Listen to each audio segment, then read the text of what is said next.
Innal hamdalillahi haqqa hamdihi wa nashkuruhu haqqa syukrih wa natawakkalu alaihi haqqa tawakkulih wa na'udzu billahi min sururi anfusina wa min sayyiati a'malina may yahdihillahu fala mudhillalah wa may yudlil fala hadiyalah. Asyhadu an la ilaha illallah wa asyhadu anna Muhammadan abduhu wa rasuluh alladzi la nabiyya wa la rasula ba'da amma ba'd. Bersyukur kita kepada Allah Subhanahu wa taala yang masih memberikan kesempatan kepada kita untuk menikmati indahnya bulan Ramadan ini, untuk menikmati ibadah-ibadah yang Allah perintahkan di dalamnya, untuk menikmati segala ketaatan-ketaatan kita kepada Allah Subhanahu wa taala. Semoga Allah Subhanahu wa taala menjaga kita semua, menjaga keistiqomahan kita semua, menjaga ketaatan dan kekuatan iman kita kepada Allah Subhanahu wa taala. Jamaah kurma dimanapun Anda berada, kita sekarang sudah mendekati penghujung ataupun detik-detik akhir untuk melewati sebuah pelajaran ataupun sebuah latihan selama 30 hari ini.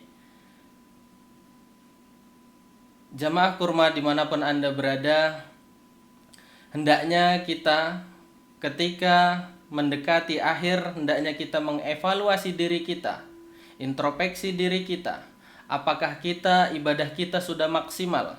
Apakah kita ketaatan kita sudah maksimal?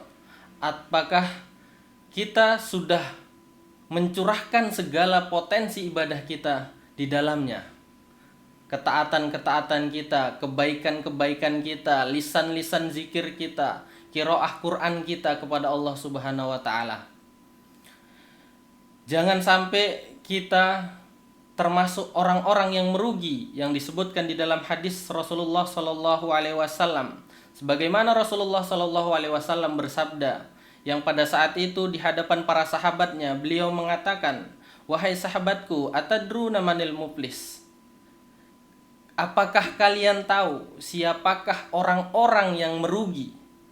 Maka pada saat itu para sahabat mengatakan, yang jawabannya mungkin itu seperti kita semuanya. Mereka mengatakan orang yang merugi adalah orang yang tidak memiliki harta.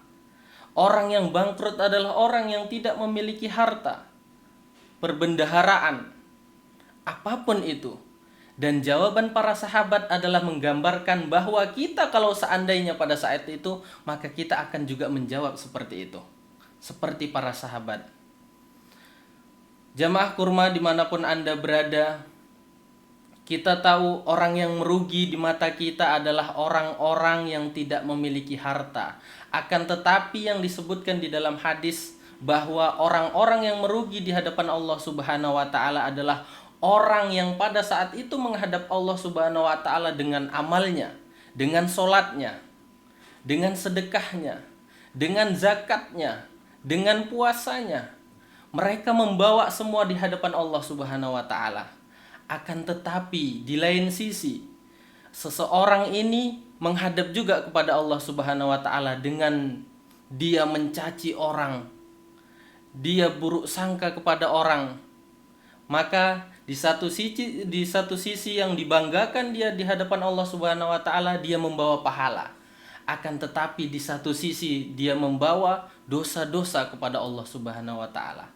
Maka jangan sampai pahala-pahala kita tergerus dengan amal-amal yang ceroboh kita lakukan. Kita mencaci manusia, kita menghinakan manusia.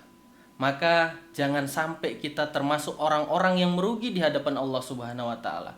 Bagaimana tidak? Kita dengan bangganya di hadapan Allah, kita membawa amal segudang banyaknya. Tapi ketika ditimbang amal-amal itu semuanya habis untuk dibagi-bagikan kepada orang-orang yang terzolimi, orang-orang yang kita caci, orang-orang yang kita hina, maka puasa kita, ibadah kita, zakat kita, puasa kita semuanya habis di hadapan Allah Subhanahu wa taala. Maka jangan sampai bulan Ramadan ini di penghujung akhir ini kita sudah melakukan ketaatan-ketaatan kita kepada Allah Subhanahu wa taala dengan sebaik mungkin, dengan semaksimal mungkin, tapi di sisi lain kita masih mencaci manusia, menghina manusia, maka ketahuilah jangan sampai kita termasuk orang-orang yang merugi di hadapan Allah Subhanahu wa taala. Semoga kita tidak menjadi seorang pedagang yang merugi. Bagaimana tidak? Modal dia habis, akan tetapi hutang belum terlunasi. Jamaah kurma dimanapun Anda berada, semoga Ramadan ini kita bisa evaluasi sebelum penutupan latihan kita.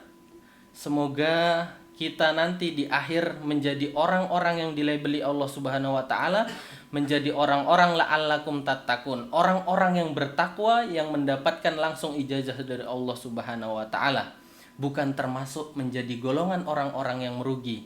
Semoga ketaatan kita, amal ibadah kita, puasa kita, sholat kita di hadapan Allah Subhanahu wa taala diterima oleh Allah Subhanahu wa taala. Billahi taufik wal hidayah waridha wal inayah. Wassalamualaikum warahmatullahi wabarakatuh.